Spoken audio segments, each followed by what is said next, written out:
Navster here. I thought I'd do a quick video for everybody out there that's still asking questions about PCT permits. So ultimately, if you're going to hike the PCT, how many permits do you need? Well, in my opinion, you need 2 at a minimum, maybe 3. You could probably even get by with 1, but you do need at least 2. So let's cover the first 2.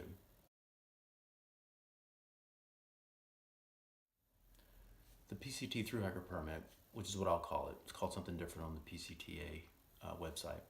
It is the permit that keeps you from having to get all of the other dozens of permits for all the different agencies throughout California, Oregon, and Washington. The PCT Thru-hiker permit covers your movement and your camping along the trail. There are some exceptions to that, which I'll cover in a little bit. The PCTA has a lottery system now that started just a few years back. And there's 2 particular dates, November 14th and January 15th, where these permits are requested and ultimately provided. Those dates have passed for the 2019 hiking year, but there are still some dates out there earlier in the hiking season that you can get if you still need a permit.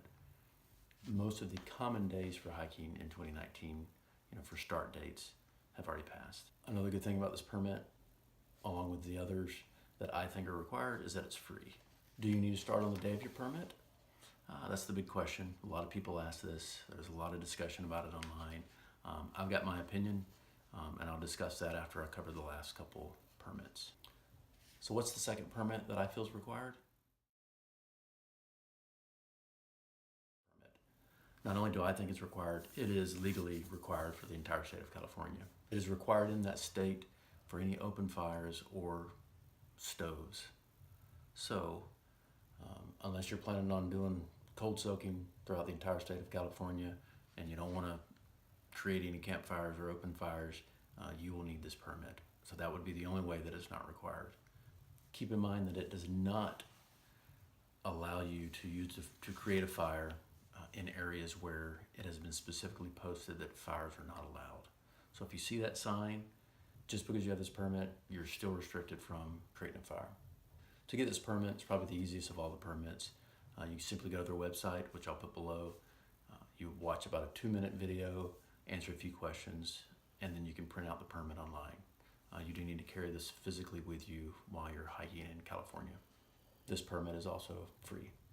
Now, in my opinion, those are the only 2 permits that are required for hiking the PCT, but there may be one other one that's very common for a lot of northbound thru-hikers. When you get to the northern terminus of the PCT, you will be at the border of the United States and Canada. If you plan on crossing into Canada, then you will need this permit. It is a federal offense, a Canadian federal offense, to cross into Canada via the PCT without this permit. So once you receive it, you must keep it on you at all times while you're in Canada. To get this permit, you have to complete a form, which is a PDF form. It's a pretty simple form, it's 1 page. You have to take a photocopy of your passport and your driver's license. There's a lot of stink online about how difficult it is to fill out the form, and they get forms returned to them if they don't do it correctly. Basically, follow the directions on the form. They're pretty straightforward.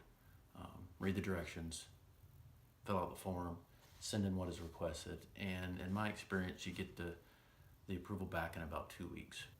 Just to make sure you have enough time, the PCTA suggests that you fill out this form 8 to 10 weeks before you get to the Canadian border. So just be sure you leave yourself enough time to fill it out, the Canadian government to review it, send it back to you. You will then need to print it out and carry it with you. This permit is also free. So the reason I think that this permit is not necessarily required, even for northbounders, is you do have an option. When you get to the Canadian border, instead of going into Canada, you can just stop, turn around, go south for 30 miles back to Hart's Pass, which is a dirt road. From that dirt road, you can get a ride to the nearest town, have somebody pick you up at the dirt road, hike and road walk to the next town. Those are your options. So if for some reason you don't get this permit from the Canadian government because you've got a bad criminal background or something similar like that, where you just don't take the time to do it, then you just turn around and walk back 30 miles and you're good to go. So even with these 3, there may be a couple others that some people want to get. Again, I don't think they're required in any way, shape, or form because there's easy ways to get around them, you might say. The first of these is the Obsidian limited entry area. So this is a small area on the trail. It's only about a mile long. It's in Oregon at a mile, approximately 1,978. So during this mile long of trail, if you feel that you want to camp along this section, you will need this permit. If you don't camp, you're good to go with the PCT Thru-hiker permit. No need to get this additional permit. If for some reason you do feel like you want this permit because you want to camp during this mile, that's something you can do online at recreation.gov, which is the standard federal website for making reservations on federally managed properties and lands. This permit does cost $10. Another one that's very similar to the Obsidian limited entry area permit is the Pamelia limited entry permit. It's a section of trail that's about a mile and a half long. It's in Oregon in the Jefferson Wilderness, and it has the same type of characteristics as the Obsidian permit. If you want to camp during that mile and a half, then you need to go to recreation.gov and get a permit before arriving, and that permit also is $10.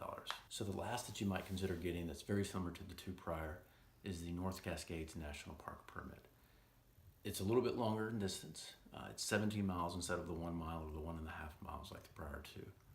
But the same general guidelines apply. So in this case, you're very close to the end of your hike, and it's a 17-mile section, but you could probably do 17 miles pretty easily by then. And it just takes a little bit of planning. You just stop the day before when you reach this point, and then on the day of, you just cross right through.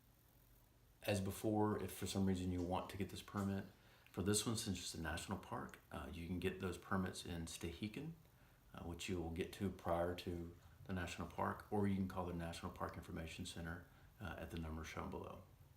So for me, that really sums it up. There's 2 that are required for pretty much the large majority of all hikers, maybe 3 if you want to go into Canada, which I'm going to choose to do, and then a few others that I think most hikers probably do not get because they'll just hike right on through those areas. All right, the big question a lot of people ask, do you need to start on the date of your PCT Thru-hiker permit?